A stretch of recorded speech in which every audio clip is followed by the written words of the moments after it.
Are you tired of the same old pro wrestling? Then check out the amazing action on Powerslam.tv, the biggest indie pro wrestling channel in the world. Get over 4,000 hours of the best pro wrestling events from over 110 of the biggest names in the industry from over 15 countries around the globe.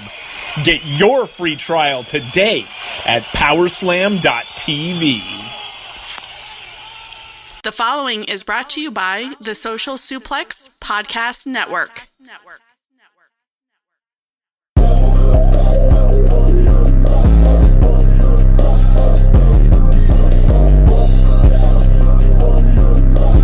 Don't you want to sound rich?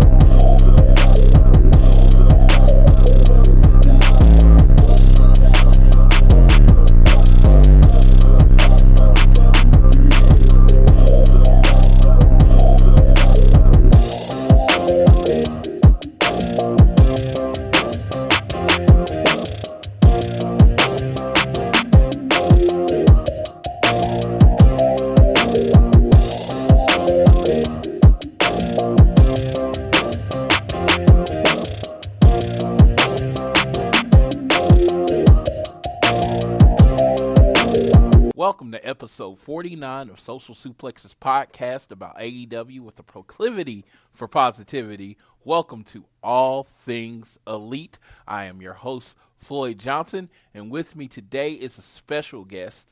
If you have went back in the archives and listened to All Things Elite before, you will know this person as she was last on our show May of last year, but like very start of All Things Elite. It is Sydney S. And hey, yes, Sydney is joining us today. Sydney and me, were friends from when the show first started. We went to some what have we went to? Definitely went to Double or Nothing together.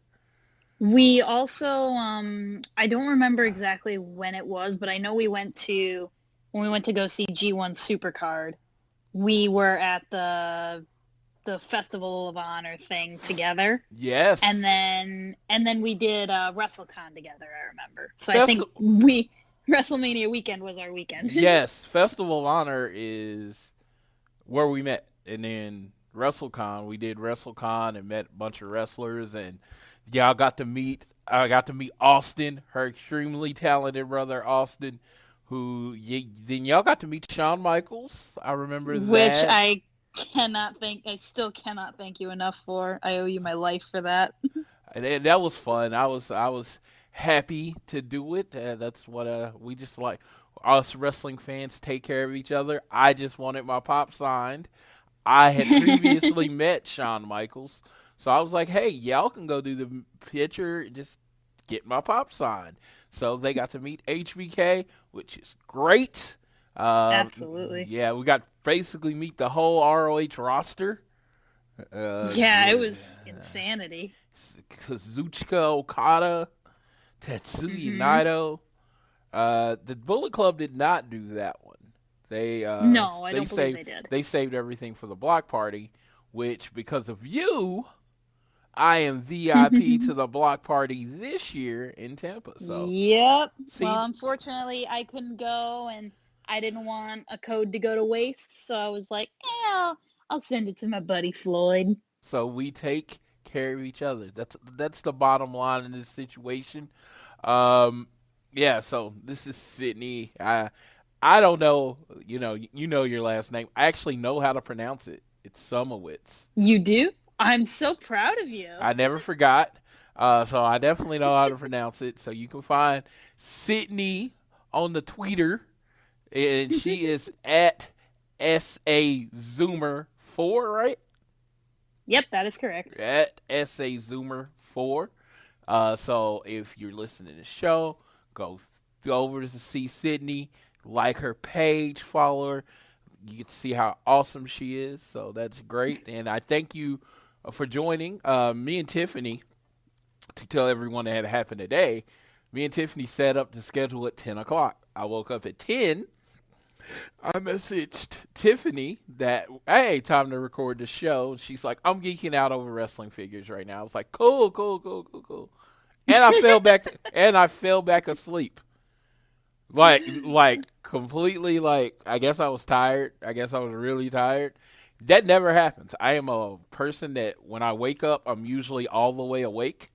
I don't need coffee or anything. Well, I woke up and I'm sitting there at the desk and I'm like, all right.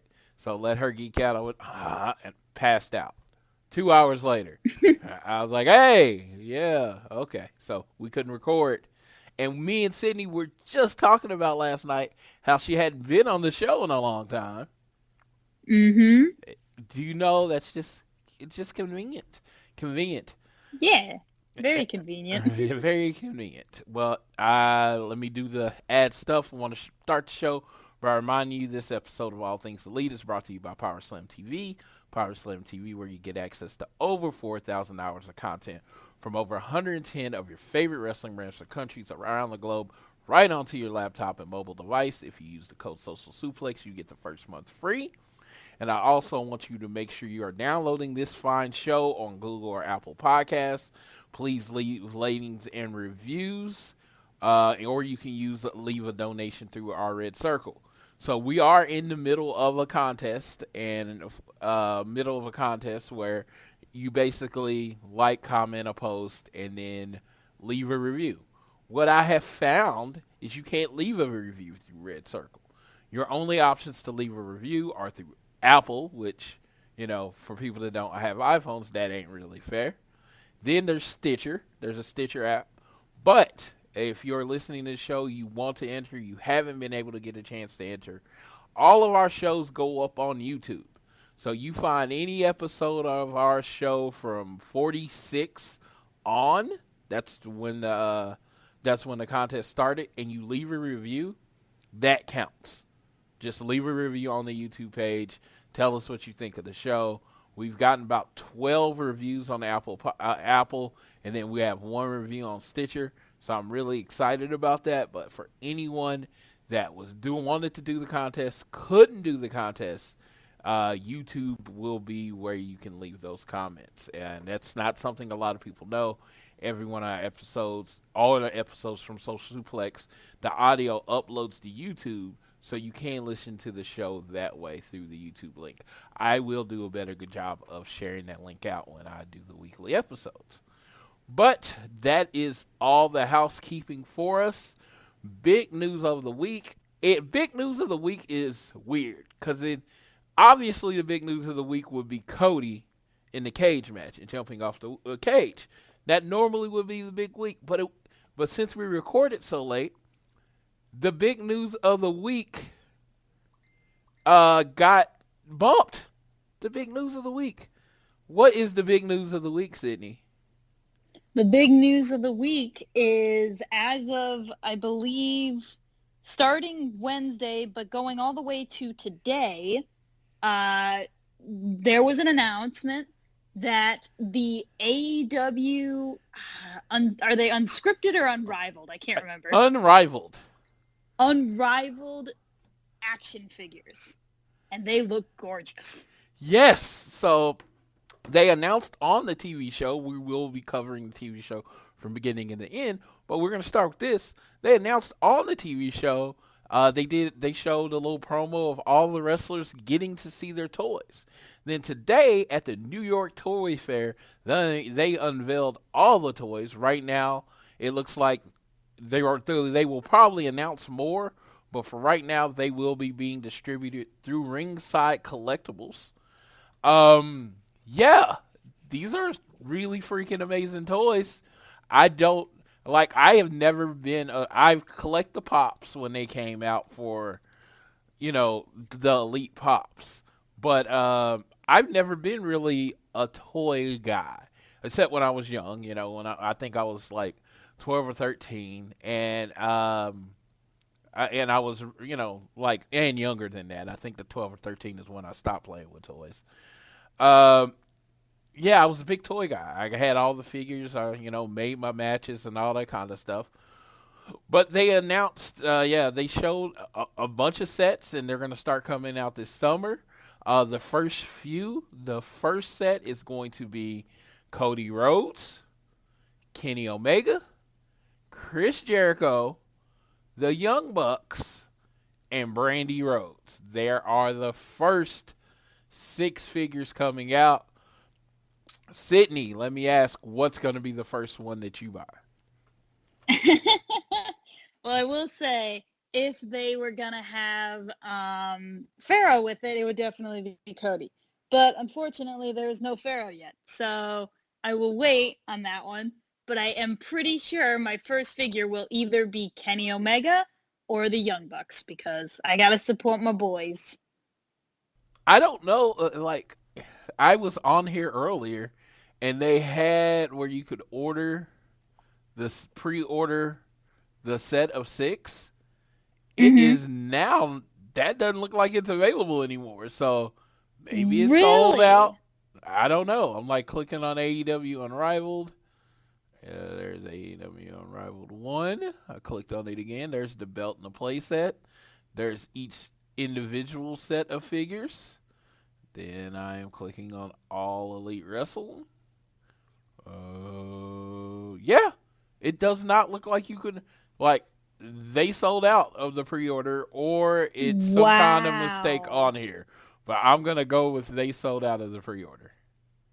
I'm going to go with that too. That's pretty fantastic, honestly. Yeah, because I was planning to do it sometime after my trip, because AEW has been in my pocket lately. They have lived in my pocket. It's as soon as I get the money, I give the money to Tony. So I'm like, okay, thank you, money. Here you go, Tony. I'll be at whatever you have, because, that's how addiction works. But I have a trip next week. Which is to Chicago, and I like to, be able to eat.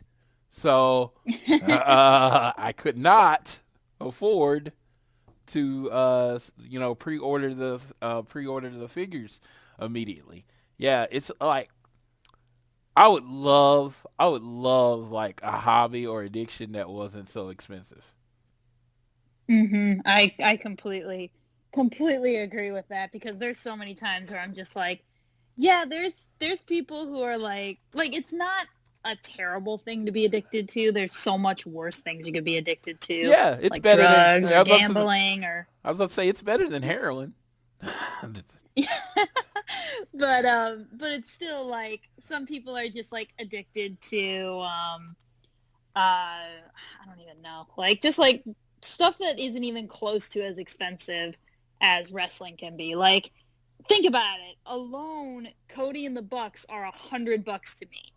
Yeah. Just them are $100. Yeah. And while worth it, it's still $100. Yeah, absolutely. So it gets to the point where, and I'm sure my mom has said this a million times, where you've met them before, but you want to meet them again just to see them again. And it's why even bother sometimes, because it's so expensive. Yes, it is very expensive. Some of the other figures that we saw from that original, we saw Hangman has a figure, MJF has a figure. It looks like they were pretty strong at the Toy Fair. Hangman put a picture of himself standing over the Young Bucks, which is his figure.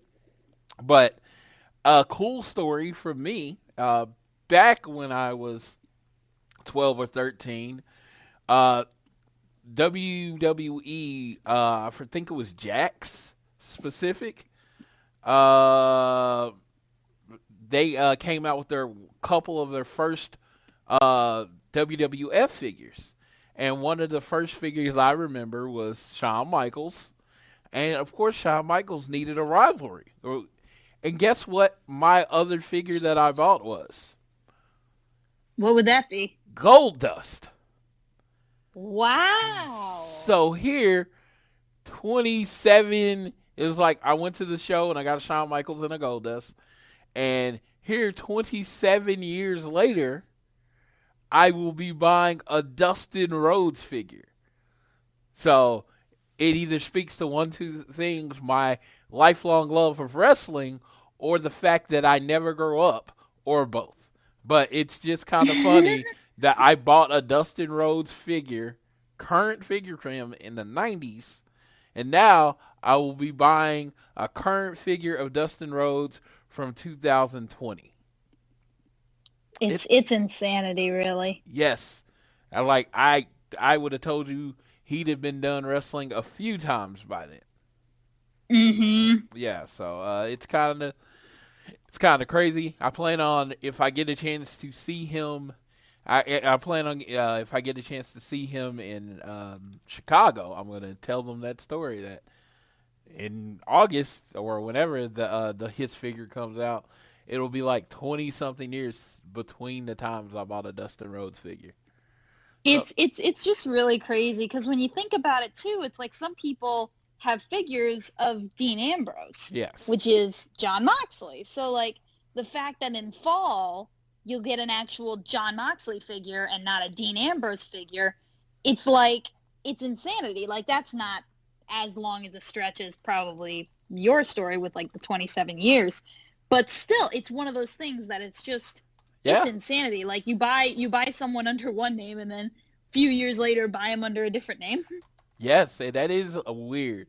I met him as Dean Ambrose and then as Jon Moxley, which was which was kind of funny because I remember he was my favorite member of the Shield when they originally came out, and I went to WrestleMania 30 and I was at Access and I was like, that's the only person I wanted to meet. I was like, so I get there and I'm late and his line is filled up. I literally paid somebody $50 to jump the line. Yes, I'm the asshole that did that. And I paid someone $50 because that was the only person I wanted to meet. I should have gotten there early, I admit, but still. But yeah, so I've met him as Moxley and Ambrose. I've met Dustin Rhodes and Goldust. You know, it's kind of funny. I never met Cody as Stardust. During that period of time, I remember it was WrestleMania 32, and he did a 1 o'clock access, and it was the only access that sold out. And I didn't get a ticket, and he didn't even do the access signing as Stardust. He did it as Cody Rhodes. Of course, Tiffany was there, and she got the picture with him. Oh, all right. So we all have our, these long-standing relationships with everyone. I did not see one today, and not saying it doesn't exist, but like the one figure I want other than Cody, which is everyone knows Cody would be one for me, would be a Darby Allin figure. Oh, absolutely. You would need the skateboard. You'd need like his like jacket. It would just be like, I would literally buy that figure just to get like a skate park figure and just like make him go on it. Yes. And the great thing about AEW is that they are very accessible. It is not hard to meet any wrestler you want to meet. So when you get these figures, there will be, if you got the time to travel or whatever, they will be fairly easy to get signed. Great thing about this, if I don't know if you'll be able to be there, but if you look at the timing of it, the figures come out like right before like All Out.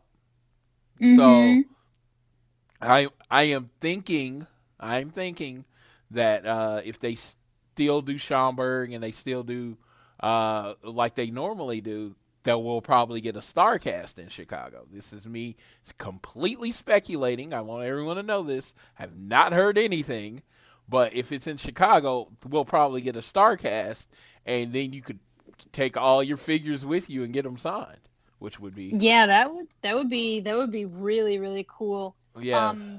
I am still hoping with all of my might that I'm able to save enough money and be able to make it to that Chicago, because at the moment it seems like probably won't be going to many shows. unless Dynamite comes to Michigan, they should do that already. I don't. Yeah, they're taking forever to get up to Randy's former stomping grounds. Yeah, I honestly think it's because it's so cold here right now, and it's kind of, if like our state is so bipolar. Like at some points it'll be like, today it was like 40 something degrees. Next week it's going to be back down to 20 and snowing. Yeah. Like the fact that it's so random on the weather, you can't really plan out very well. So people could get delayed. There could be like wind chill advisories and stuff. And I'm sure they just don't want to have to really worry about that. So I'm assuming, this is just an assumption, I don't know, that if they do come, they're going to come in the summer. Yeah, that would be awesome for you. I definitely, and it'll spread it out because you'll go see them next week, and then you'll have a few months, and then you get to see them again. Me, I'm completely crazy, and I don't have school, unfortunately, holding me back. So I will. Yeah, I think. Let's see. It's Chicago and Kansas City. Then nothing in March because I'm WrestleMania weekend. I know, weird. I'm still going to WrestleMania. But I think they make their way back to Texas in April or May. And then, of course, I will be at Double or Nothing in Vegas, which I was just talking about that today with the wife. It's just, man, Memorial Day weekend, it is. I love Memorial Day weekend. I love Las Vegas, but it's literally the most expensive time to travel to Vegas. Absolutely. Yeah. I was looking at I said, I'll never drive to Vegas again, right? But it's like, seriously, now, months in advance, it's like already $600 to get to Vegas. That's insanity. Yeah, that's insanity. So it's like, I rent a car, I take 2 people with me. It's seriously a third of that. I'm talking about the car rental and the gas. My goodness. Is a third of that. And people ask why I drive everywhere. And I was like, and I try to tell them, that's why I drive everywhere. Because it's cheaper. It's time consuming. It's horrible, but it's cheaper. And it's just, that's why I do it.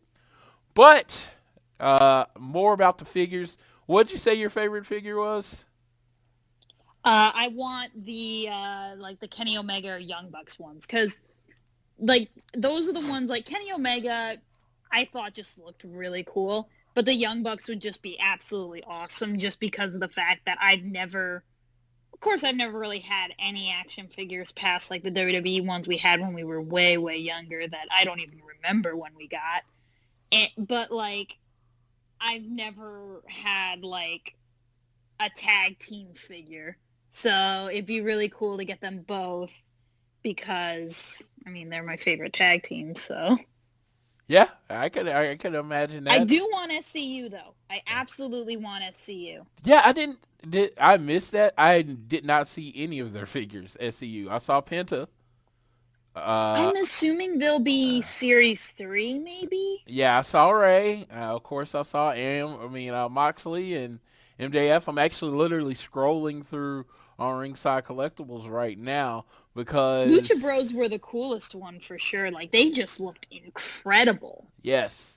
Then they got the Jericho special one. Jericho and Cody are both having special figures where Cody's going to be wearing the Star Trek inspired captain suit or captain shirt, and it is only going to be one of 500.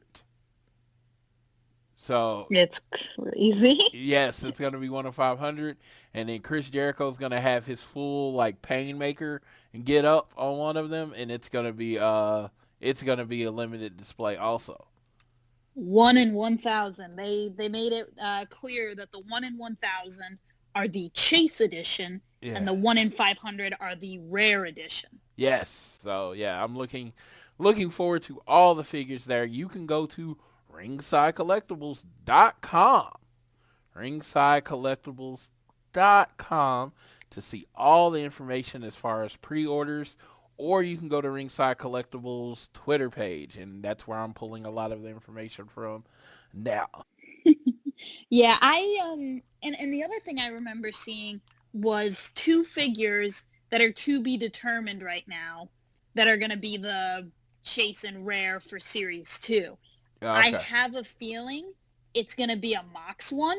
I think that'll be your Rare one. And I think your, I swear to God, if they do the Hangman on a horse for their Chase one. Yeah. I didn't even think of that till now. Yeah, that would be awesome. Hangman on a horse. You know, and it's funny, you know, we got Brandy, but I don't know if it's licensing things. But I'm ready for like Nyla and Rio and those people, and I think I'm looking forward to a lot of the figures. You know, it's one of those things. Be patient. Everyone will get a figure, you know, that kind of thing. So I'm really excited about what they have. It's a next step forward in the evolution of AEW.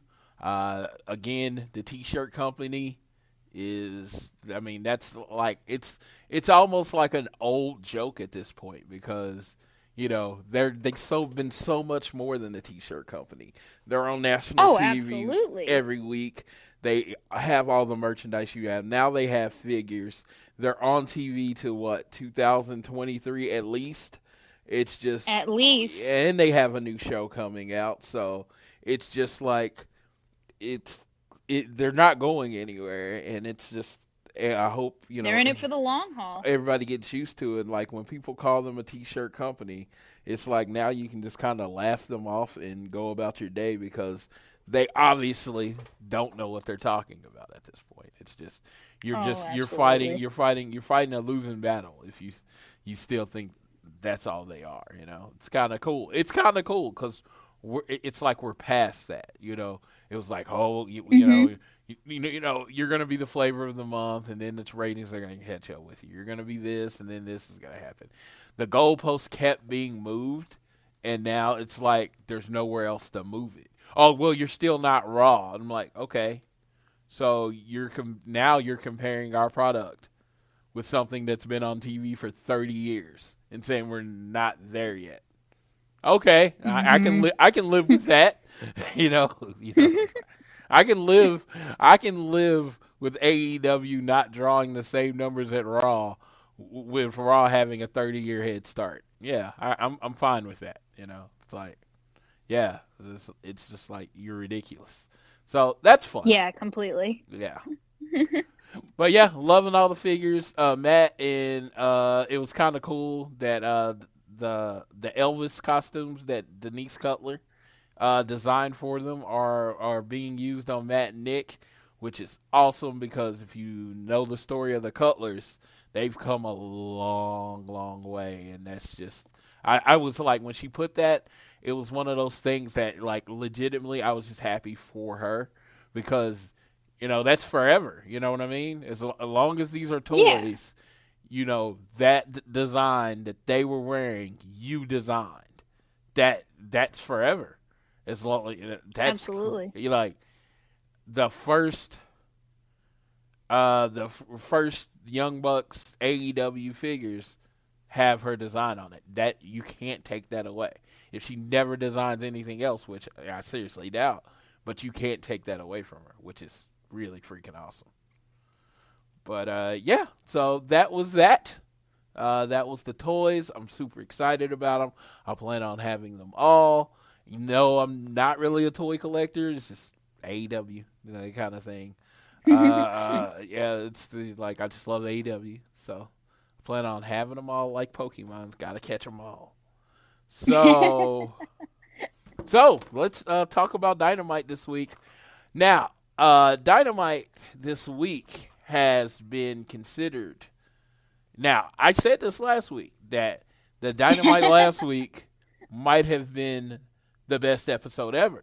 And I was like, okay. I said the same thing after I saw it. Yeah. So then this week, we are getting a lot of people outside of the AEW fan base. A lot of people that generally will bury AEW if they're not good, that kind of thing. They pretty much stay impartial. saying this was the best episode of AEW Dynamite ever. So, now I got to ask Sydney a really tough question. I will give you time to answer. Which episode was better to you? So, I have my reasonings. So, last week, we had the greatest women's match of all time. I like at least on Dynamite, it was the best women's match I've seen them have. And it was incredible, had me on the edge of my seat so many times. I was like, oh, is it going to end here? Is it going to end there? Is Riho going to retain? Is Nyla going to win? Like, all that sort of stuff. And we also had, like, a ton of really, really awesome moments that I cannot remember off the top of my head right now. But honestly, that was really all I took from last week's show was the women's match, which made the show incredible. Don't get me wrong. It was, like, near the end of the show. So that was what I was thinking about. Like, man, this is awesome. Oh yeah, and then there was also the lashes, which that was a huge thing too. Or was that the week before? I can't remember now.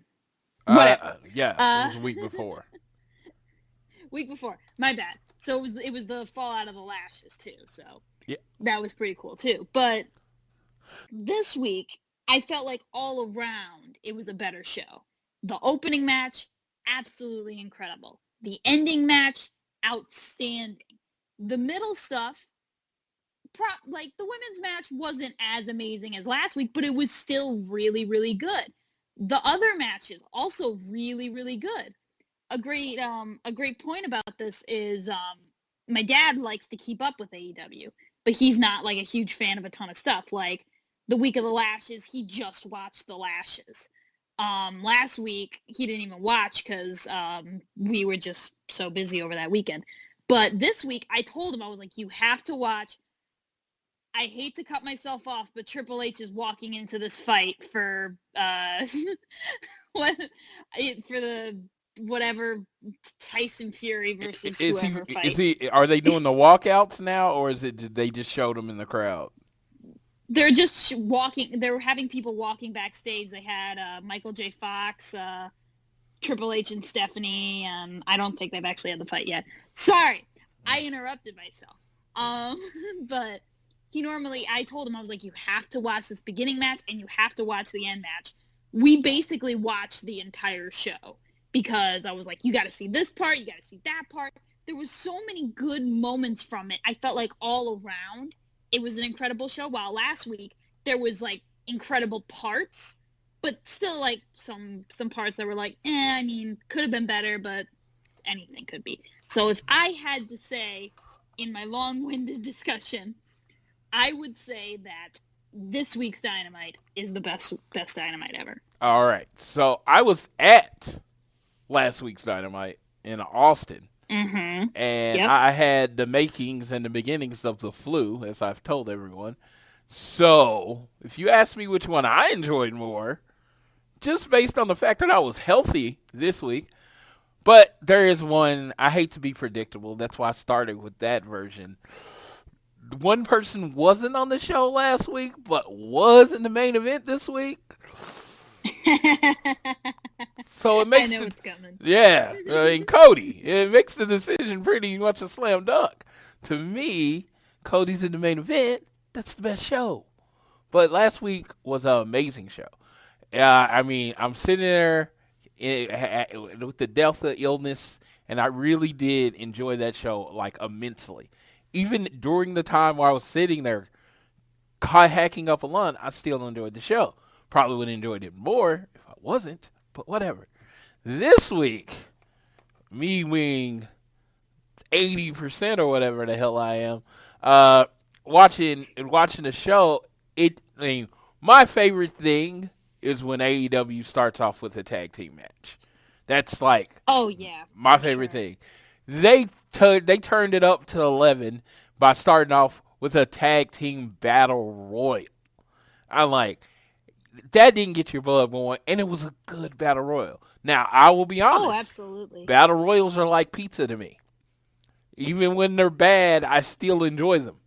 But this battle royal was well booked. Every elimination meant something. They were very clear about the rules from the beginning.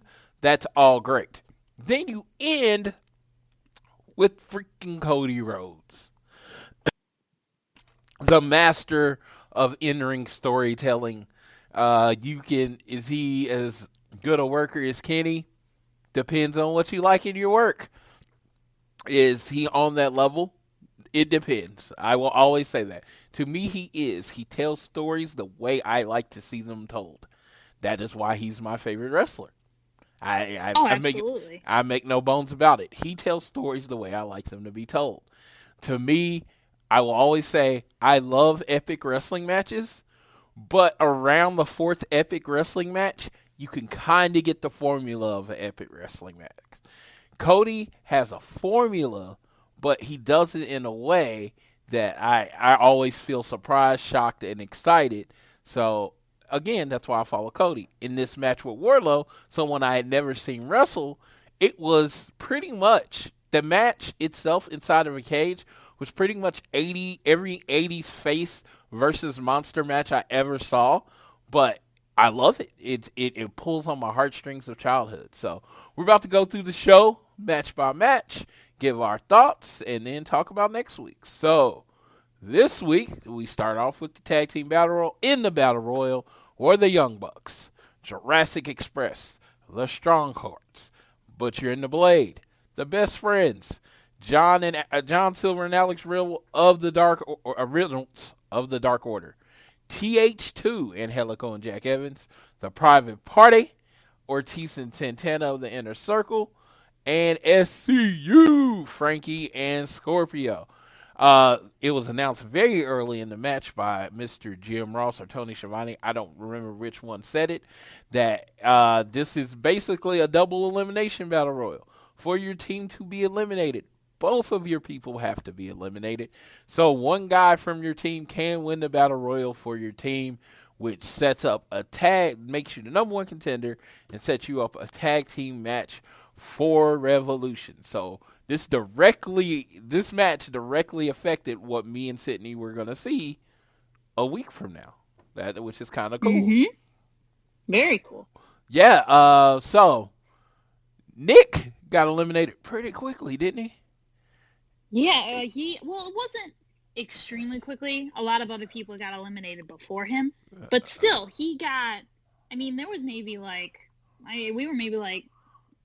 it was right after so they got Dark Order got SCU eliminated. Yeah, so not too long after that, Nick got eliminated, and I think it was Santana and Ortiz that eliminated him. Yeah, I can't remember for the life of me. Yeah, it just says Nick. It literally just says Nick Jackson was eliminated next. It doesn't say who. But okay, well, but yeah, it was still pretty early on in the match, and I was just like, oh god, maybe, because I was just like thinking to myself, because before the match started, I was like, I want the Young Bucks to win this. I want them to win this. I want to see Hangman and Kenny versus the Young Bucks. But I was like, well, SCU could be a good one too, and I wouldn't be surprised if they did Santana Ortiz or Butcher and Blade. And so I was like, I don't know exactly who's going to win, but it'd be cool if Young Bucks won. Once Nick got eliminated, I was like, I guess they're not going to win, but it's okay. I was fine with it. Yes, but fast forward to a highlight of the match. Orange Cassidy, he caught Trent when they tried to eliminate him, and Trent kept Trent's feet from touching the ground, and then the Blade was eliminated. Then that dastardly bunny, she came up to Orange, and of course he was chilling, being Orange, and then she hit him in the junk and basically took out Orange, which led to Trent being eliminated. We get to the last three, which is Matt Jackson with Santana Ortiz. Santana Ortiz actually gave Matt a street sweeper. They tried to throw him out. He held onto the ropes. Matt super kicked Ortiz from the ring, then super kicked Sammy G, who tried to springboard in one of the best taken super kicks, best sold super kicks ever. That man is dead. Yes, it looked like his he's head. He's a ghost now. It looks like his head got clean took off. I have not seen too many people take a super kick like that. Shout out to Sammy G, again, half of Even wrestling. though you don't remember it. Huh? Sammy G's going on Twitter. People are like, yeah, it's insane. You hit that. You survived that super kick. And he goes like, what super kick? Yes. And then like he was talking about he was going on a flight to Australia and he's like, my chin hurts for some reason, but he does not remember getting kicked in the face that hard. Brain damage. I don't think anyone would. So Matt outlasted Santana, eliminated Santana. The Young Bucks are your winners, and they'll be facing the AEW Tag Team Champions at Revolution, which is actually to be named later because Kenny Omega and the Lucha Bros will be wrestling later in the show. We see Cody and Brandy along with Sydney's favorite, Pharaoh, rolling into the ring. If you don't know, Cody and Brandy live in the Atlanta area, so this is a home game for them. Then the next match up is Shanna. Is it Shanna or Shauna? Do you know? I believe it's Shanna versus Chris Statlander, the resident alien. Britt Baker is joining the commentary. I've heard mixed reviews on Britt Baker on commentary. I thought she was amazing. That the attitude, that snap that she has as a heel was, I think, something she was missing as a face. So I inherently enjoyed her more than the commentary. Only thing I can honestly say is I think I was listening to her more than I was watching the match, which is... Yeah, I could understand that. I liked her on commentary, but my whole feeling about her was honestly kind of personal. I just felt bad for Tony with how much she was bullying Tony. I'm just like, you can stop talking about Tony now. You can talk about these women in this match. Like, it wasn't like bad commentary or anything, but like, it was just one of those personal things. And I'm just like, leave him alone. He's a nice guy. I love the fact that she's bullied him so hard. He now defends her and takes her side. Insane. If you notice in the commentary, she would bully him, and he would be like, he deserves it, and then, they would try to say something bad about her, and then Tony would defend her. So it's like, this is weird. She has bullied you into loving her. And Britt Baker pulled out a point. She's like, who's trending number one, though? Me. Because last week, during her promo, for about 30 minutes after, she was trending number one on Twitter. So basically the match ends. Shanna hits Statlander with a DDT. Statlander escaped that pin. Shanna smashed into Statlander with a low drop kick, but that couldn't stop her.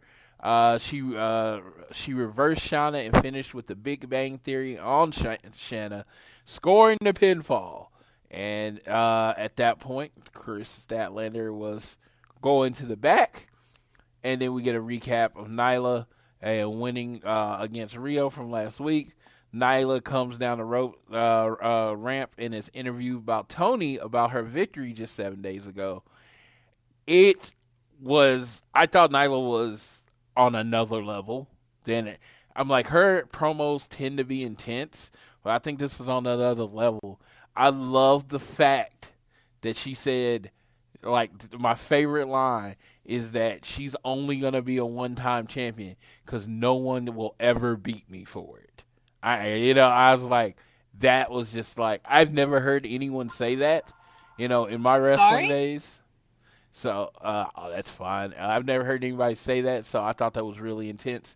Did you have any thoughts on this interview or Nyla's promo? One sec. So, so Nyla just cuts this scathing promo, and then Chris Statlander comes out, and it looks like she's challenging her, and then my girl, Big Swole, come out, and she does she puffs on her thumb and makes her muscles bigger because she's Big Swole, and it was a tiny bit of controversy. Big Swole called Nyla brother, and now, again, I'm going to say this just in case anyone didn't hear it.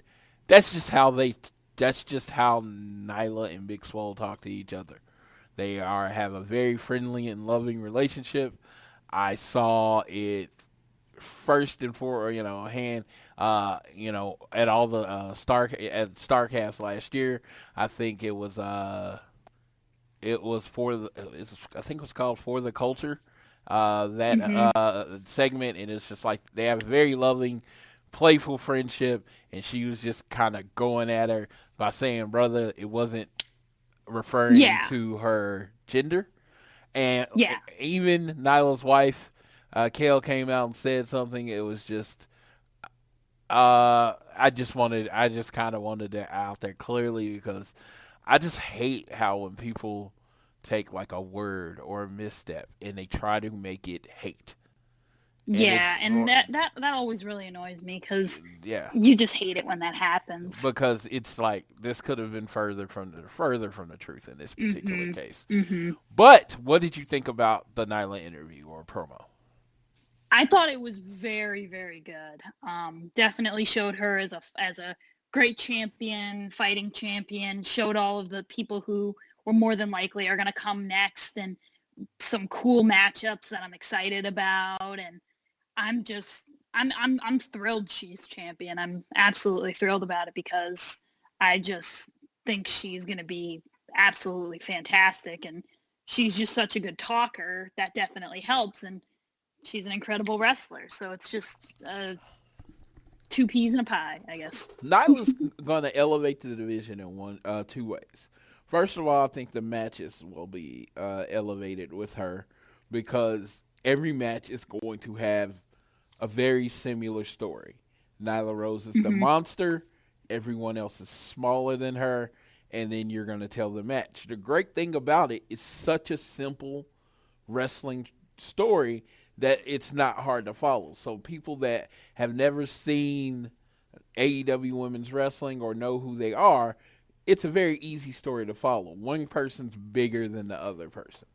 Second of all, when someone finally beats Nyla, and I imagine it's going to be a face, it's going to elevate them to a level of superstardom that they wouldn't have got from beating someone like Rio. You know? Yep, for sure. So it's just going to be like, oh, you're a badass because you beat Nyla. And that's why I think Nyla should have a really, really long title run. Just because when someone finally beats her, it will be a huge deal. So yeah. But all right. So yeah, we had the triple face-off between Chris Statlander, Big Swole, and Nyla. I don't know if that's going to end up being a triple threat match, or if we're going to get Chris Statlander versus Big Swole to see who faces Nyla at Revolution. But either way, it should make for a good match. Taz joined the commentary team. So excited for this. He joined the commentary team. Was it 4 people? I think it felt like Tony was gone. I think Tony was gone. I can't remember exactly, but I'm pretty sure Tony was the one who left. Yeah. So I was thinking it was Taz, Excalibur, and Jim Ross. They came out for the Mox versus Jeff Cobb match. I thought Taz was fantastic on commentary. I completely agree. Before I even say a match, the way he was explaining the suplexes and how Jeff Cobb, being shorter, actually works to his advantage because he has a low center of gravity, and how he suplex and how all of them hurt. He added legitimacy to the wrestling. Absolutely. If you close your eyes, you would have thought you were talking about an MMA fight or a judo, or a judo competition or something like that. He did a very good job of making this fight come off legitimate. So like I said, before a blow even happens, I just thought Taz did a really, really good job. I know you've seen him work before, but in this case, what were your impressions of Jeff Cobb in his first match in AEW? I remember one thing I definitely remember, which Austin remembered better than I did. But we actually saw Jeff Cobb wrestle when we went to a Ring of Honor house show. I believe it was a War of the Worlds show. And we saw Jeff Cobb there, and he was absolutely fantastic there. And I didn't really know who he was. I've slowly started to get to know who he was. Oh my God, he was fantastic here. Like, he was great enough that he was like the monster in the match, but he didn't like destroy Mox because it always kind of, it seemed like it was an even playing field. Like, even though Cobb is this hired gun, I still felt like this is an even match. This is an even playing field. These guys are going at each other to their hardest ability. And while there's points where Mox is over Cobb and other points where Cobb's over Mox, it's like, it always seemed like a good wrestling match. And that's how I felt about it. So it was just like, it kind of, even if somebody was losing at some point where like, if someone lost the match, it was the point that you didn't even think like, oh, that person's buried. It's like, no, like, that person showed an incredible showing and the winner showed an incredible showing. So it's a win-win. And that's how I took it. Yeah, the best, like, the Cobb throwing a Jon Moxley around like he was a child was pretty amazing. And it added to Jon Moxley's can't quit because he kept coming out. And the ending was perfect in the match. The reason I say it was perfect is because he did, Moxley does a superplex, or Cobb does a superplex on Moxley. Moxley hooks his leg and gets the pinfall. So in that case, it didn't make Moxley look bad. It actually, Moxley looked good because he kind of escaped. And then Cobb looked good because, he dominated the match for the certain point. Then Absolutely. Immediately after the match, the Inner Circle jumps in, starts attacking Mox. Dustin Rhodes comes out and attacks Hager. And then the lights go out. When the lights come back on, the music hits, and on his skateboard, you see Darby Allin. Yay! Yes. I said, I've heard this said before, and it was like an original thought of mine, but I don't know if I was the first to say it, so I cannot take credit. He looks like if Sting and Jeff Hardy had a baby. And You're definitely not wrong there. Yeah, so he skateboards in the ring, starts attacking everybody with the skateboard. Even gets Jeff Cobb down. Apparently, he clears the ring, and then during the commercial, which I did not see, he did. Actually, I did see this. He pulled out his cards, and he asked for Sammy to hit him up, and for them to fight at Revolution. It has not been confirmed yet, but I'm almost 100% sure that we're going to get Darby Allin versus Sammy Guevara at Revolution, which, let me tell you, as an opening match, that would be an amazing opening match. Oh, yeah, for sure. Yeah, so looking forward to that match. Then, let's see, what do we have next? Then we had the tag team match, the World Tag Team match. We had Hangman Page and Kenny Omega versus the Lucha Bros. Now, if you want to talk about tag team wrestling, you're talking about my favorite stuff in the world. This match did not disappoint in any way. The Lucha Bros are one of my, if not my favorite tag team. Kenny Omega and Hangman are not my favorite tag team, but they are two amazing performers. And this was just four people going out there and performing their ass off. Sydney, what were your overall thoughts on this match? Oh my God, I freaking love this match. It just proves how much more the Lucha Bros are just on another level right now. They're absolutely insanity. Like, I was blown away with just every match that I've seen with the Lucha Bros has always been main event caliber. And I absolutely love them in their wrestling abilities. Like, there were so many incredible spots that I can't even rename, but like, this was just like close to a 5-star match, if he might even be a 5-star match, because they just had a fantastic showing. And there were so many points where it was like, oh my God, the Lucha Bros might take the titles. Like, this could be insanity. We could get Lucha Bros versus Young Bucks again. Like, oh my goodness, could you believe that? Like, I was on the edge of my seat the entire time, keeping my focus, and I was just like, oh my God, this is absolutely fantastic. Yes, I completely agree. The Lucha Bros, and I'm gonna say something that I haven't heard a lot of people say. The strength of the Lucha Bros is whether they're winning or putting you over, they still look amazing. So it makes your win or your loss look that much more amazing. So true. Like, so in this match, Kenny and, it elevated Kenny and Hangman as a tag team by beating a team that the Bucks have beat, because the Lucha Bros are so hard to beat. I'm very open about how I think Ray Phoenix or Phoenix or however they pronounce Ray it. Phoenix. Yeah, is one of the best wrestlers in the world.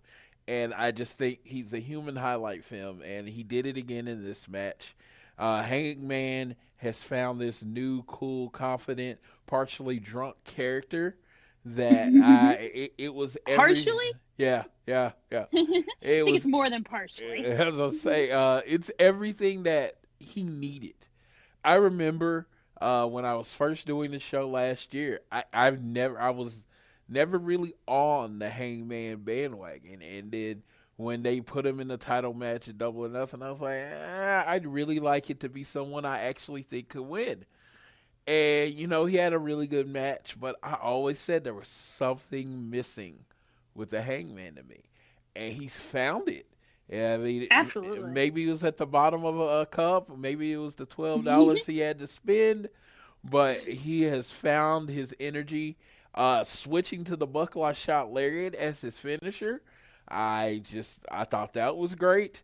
I love that move. Yeah, and then we end this match with a buckshot V-trigger combo. They get to 1, 2, 3. They beat one of the best tag teams in the world, and that sets the stage. Kenny and Hangman. Kenny against his best friends, the Bucks, at a Revolution for the Tag Team Championship. I am just super excited to see what they can do. I've already seen what Kenny and Hangman can do as a tag team. Now I can see what they can do with the Bucks as a tag team. It's going to be absolutely fantastic, and I really cannot wait to see what they do, how they pull it off, how well they work together. Like, I'm sure they're going to work incredibly together because they're best friends after all, but it just makes me so excited because it's a matchup we haven't seen. Like, you've seen Young Bucks and Lucha Bros a ton. You've seen Young Bucks and Best Friends. Like, you've seen those matches, but this is a brand new tag team. And that's what I love about the idea of putting Kenny and Hangman together, because it's something new. Because, like, you can just bring in a tag team and then it's like a tag team that you know already. Like when they brought in Santana and Ortiz. And, like, they're incredible. You probably haven't seen them wrestle a lot of these people, but when you make a brand new tag team like what they did with Hangman and Kenny, that just makes me so much more excited to see their chemistry and how they work with real tag teams like Lucha Bros, like Young Bucks. And when it's their friends, how differently is the match is going to go. And I'm just absolutely stoked for it. I didn't realize how stoked I was for it until I started explaining it.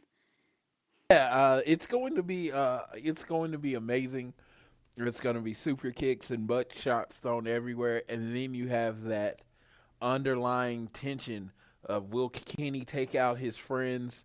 Will Hangman get pissed at Kenny if they don't win because he thinks he took it easy?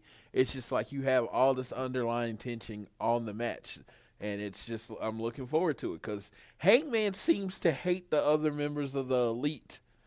Well, he doesn't want to be attached to them anymore, and they keep on making them attached. Yeah, and he's trying to separate himself, so I'm excited to see how this plays out. I just think there's so many different ways you can go with it, so I am excited to see how that was. The next segment is Dana announcing the toys, so we already talked about that at length at the beginning of the show. Then, Dana got her TV. She debut. did. That was her TV debut. I was so happy for her.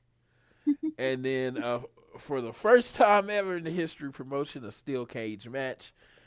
Cody, the American Nightmare, versus Wardlow in a steel cage. The only way to win by pinfall or submission.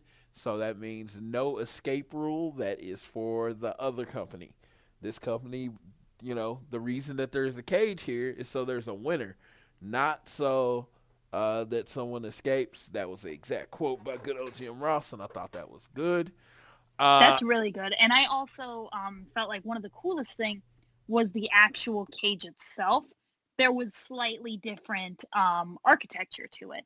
My favorite thing was that it didn't hit all the way to the ground. It was kind of levitating. So it was being held up, and there was a little space in between the ring and the actual cage.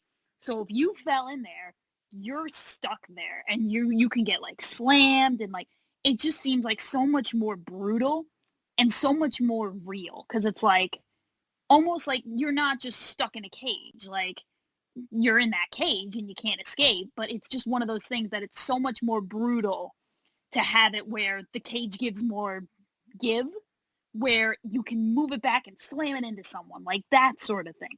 And it just like, it made me, when I saw that, like saw how much give this cage was given, I was like, oh, this is going to be like an incredible match. And I was almost positive Cody was going to bleed. Yeah, and you were not disappointed. Best thing about the cage is I thought it was every bit as high as Hell in a Cell. It looked well made, so it didn't look cheap at all. And it was very much, it reminded me of an 80s cage. When you get the cages now, they seem more like set designs that you're meant to climb over. This cage was meant to literally keep people in, keep everyone else out, and that was cool. We had a spot where the cage door goes open, and Jim Ross like that. The cage door being open means nothing to this match. Escapes mean nothing in this match. And there was this chance where the door was open, and it played back to an old thing where Arn Anderson actually slammed the door on Dusty Rhodes' face in a cage. And Arn Anderson had the chance to do it to Cody. And MJF was like, you hated his dad. You wanted to do it.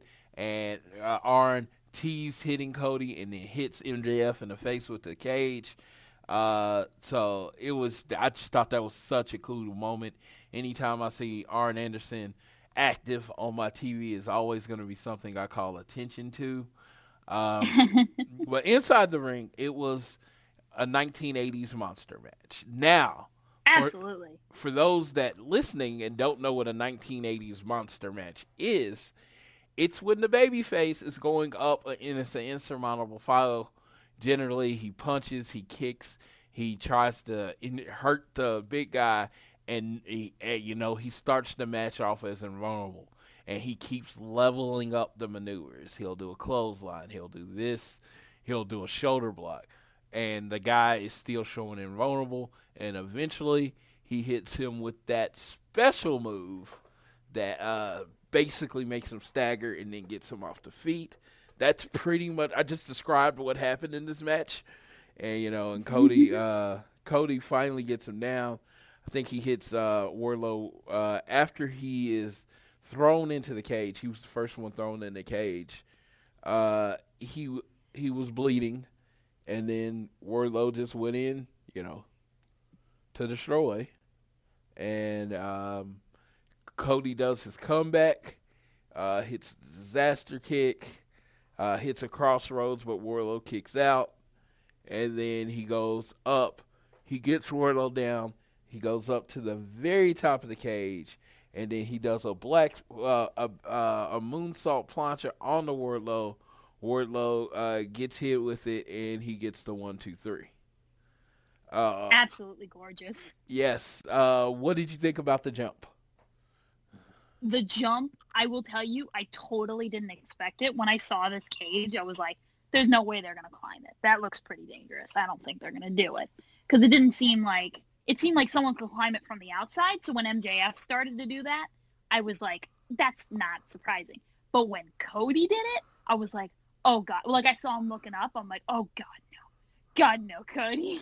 And I was so worried, but thankfully he hit that spot. It was absolutely gorgeous. And all he did after that spot that looked like it would have been the most painful thing in the world, broken a ton of bones.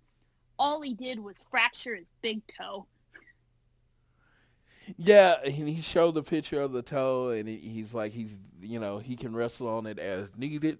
So it doesn't look like he's going to be, doesn't look like he's going to be affected for next week at Revolution. But this week in Kansas City, I think MJF might find him and step on said toe. I wouldn't be surprised at that. I also think after this match, because basically MJF at the end of that show, you saw he was terrified. You can just see in his face how scared he is to actually face Cody, because he knows what he's done to Cody. He knows Cody's pissed. He knows Cody's going to go for everything in the world for him. So what I think he's going to do next week, and I would be just speculation, I have no idea, I think MJF is going to do everything, because every stipulation has been put into place so far except for one. I think MJF is going to do everything in his power to get Cody to hit him. And I honestly think he might put his hands on Brandy.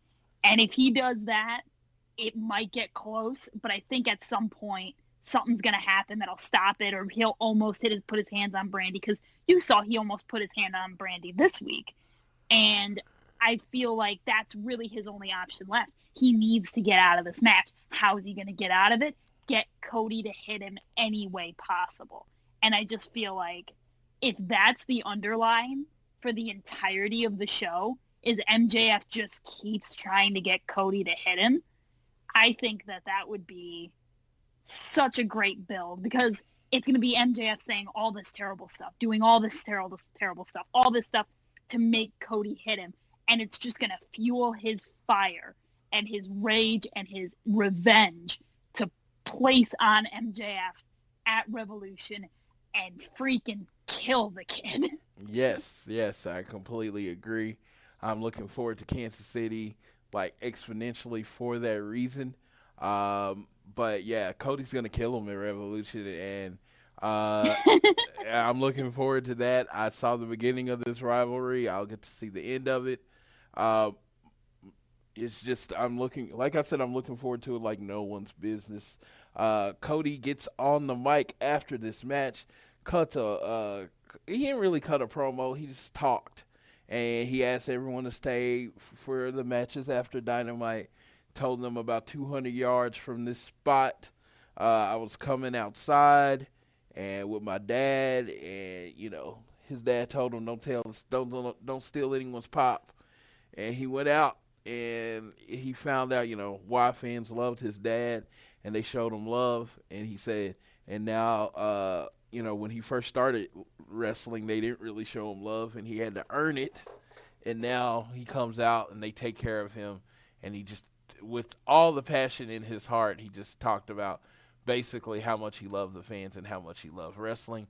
So if anyone ever asks why I'm a fan of his, there you go. I mean, he's just one of those people that are super passionate about what he does. He cares that you're entertained, and it's just a lot of people like, hey, I put on a show, you should have been entertained. If you weren't, whatever. I think if you literally told Cody to his face, I'm not saying he's going to do this, it's not a promise, but I think if you went up to Cody and you said, I didn't enjoy the show, and you list out some reasons, and he agreed with you, he would either get you another ticket to another show or find some way to satisfy you. He's just that kind of guy. I completely agree with that. Yeah. Honestly, I was not the type of person that you and Tiffany are. I have not supported Cody all the way through. I've never hated him, but I was never on the Cody bandwagon from the beginning. And for a while, I was just like, he's just another WWE guy. I don't feel anything really for him. I think he's cool, but nothing really more than that. And when I started seeing him on Being the Elite, and I started like watching him in Ring of Honor and seeing all this stuff that he's doing with Kenny and like all this sort of stuff, I started realizing this guy seems a lot cooler and more important than I thought. And by the time we got to where AEW was born, I was fully on the back of Cody when we went to All In with how freaking nice Cody was when I met him. Like, he was, God, one of the nicest people I've ever met. And he stayed to meet everyone. He stayed at Ring of Honor meet and greets. He stayed and met every single person who waited in line for him, even if it was overtime, even if he had to come out during intermission, all this sort of stuff. And it just shows his true care and passion for the business and for these fans. He wants to please the fans. He wants the fans to have a good time. And now just thinking about, like, the fact that after every show, Cody is always the one who comes out and sees people after the show. He'll come out after the show's over and take a selfie with you, talk to you, really anything, just to make sure that you have a fantastic night and that even if the show wasn't great, you've still got this awesome moment, which, of course, I don't agree with that. Like, the show would never not be great. But, like, it's one of those things that he is the guy that truly cares about the fans' opinions, the fans' emotion, and about the fact that the fans care about him, and so he wants to give that care back. And that has given me so much love, so much support for Cody that I never had in the past, and it truly puts me near the front of that Cody bandwagon. I don't think I'm even close to where you and Tiffany are, but I'm definitely near the front now. I am very real with my hierarchy. I am nowhere near where Tiffany is. I love Cody. I love Cody to death, but there is there is a line in the sand, and it starts about 200 feet after Tiffany. His biggest fans are Tiffany. Then you list her name 200, and then you can have the next guy. I mean, I'm probably number one when it comes to SCU, but that's what I'll be for sure. I love the SCU boys. I was about to say, I love Cody, and I think he's great. Not on Tiffany's level. I learned that very quickly. In our friendship. I never even thought, I thought I was, but then it's just like, no. But no, it's great. It's great having her. It's great having her in my life as far as, she is the clear Cody fan. He knows, he sees her. He's like, hey, how you doing? That kind of thing. And it's always remarkable to see people coming up to her to be like, oh, you're the chick that really loves Cody. And it's just like, that is amazing to me. I always say, I have, generally, I'm not a person with a huge ego. It gets checked. It gets tested when I'm with Tiffany, because there are people that I know, they will come directly to her and start talking to her about Cody like I don't exist. It is hilarious. I now laugh at it. It is funny. I even changed my Twitter name to that guy next to Tiffany once, because that's what it feels like when you're at a show with her. You're just like, I'm just this guy over here. Hey, I'll hold the seats. Don't worry about it. No, it's hilarious to me. It's like, a lot of people are like, oh yeah, I have no problem. I want her to have all the spotlight. Absolutely. Me, I am well, great. She totally deserves it, honestly. Yeah, it's one of those things. But that was Dynamite for this week. Dynamite next week. I had the notes in front of me, and then I clicked off the screen. Hold on just a second. I know the first match we got is the 30-minute Iron Man match. Kenny Omega versus Pac. I'm very excited for that. And then very jealous. Yeah, I'm like, Iron Man match, if anyone knows, is my favorite stipulation. I've said that on the show first. So the fact that I get to see the first Iron Man match in AEW history makes me very happy. I think, it's Kenny Omega and Pac. 4 stars is like if you're a match rating guy, 4 stars is probably the floor for their match. And then, the other side of it is they'll break the scale, and Meltzer will be like, "This was a 5.5, the greatest television wrestling match of all time." That very well could happen, because anytime Kenny Omega's in the ring, there's a chance that could happen. So I'm excited about that. Then we get the Butcher, the Blade, and the Bunny versus the Best Friends and Orange Cassidy. I'm kind of excited about that match. It's like, I like the Best Friends. I like the Butcher and the Blade, but that's about as far as my emotion goes. I am going to be more excited for the interaction between Orange Cassidy and the Bunny. Oh, me too. I'm like, is he going to come out and protect himself when she tries to, because she's going to try to hit him. He's just holding his, holding his junk. Yes, she's going to try again. Then we get the official weigh-in between Chris Jericho and Jon Moxley. Since the heavyweight division's kind of open weight, I don't really know whether they're weighing. But hey, I'm not going to question it. We're going to suspend disbelief, and this weigh-in matters. But I really don't know why they're weighing in. Just throwing that out there. I'm like, don't. And then, so those are the three matches we got so far. I'm pretty sure we're going to have a women's match to decide who's fighting Nyla at the show, but that has not been announced yet. But it sounds like another exciting show. For sure. Yeah, I get to drive up, see my good friend Tiffany, take a nap, and then get to go to the show. Then Friday, if you are in Chicago, in the town for C2E2, at 12:15, the main stage panel will be the Cody and the Young Bucks.